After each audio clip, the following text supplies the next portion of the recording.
This video is on cleaning our pellet stove. I just cleaned it, so it's not bad. But on our pellet stove, you got a drawer down here that fills up. And I vacuumed that out with my little DeWalt, clean it out. But this outer ash catcher comes out. Take that, dump that outside. Do not put it in. Make sure it's cool when you do this.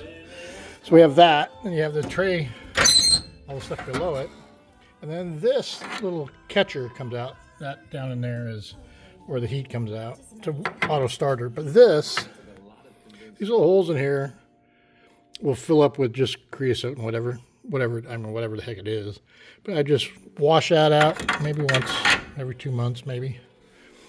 Then put it back together, vacuum out a little bit of dust. Put it back together. Clean the window. Clean it. Do all that. And it's ready to go. It's that easy to basically maintain the front side of this thing. The back side, I haven't had to do anything to the back of this. It's been in here for 6, 7 years. And it's really not much of a deal to, if I did have to do it, this outer rim just pops off and I could oil up the motor, I guess, the little blower mower. But anyway, that's all there is to it.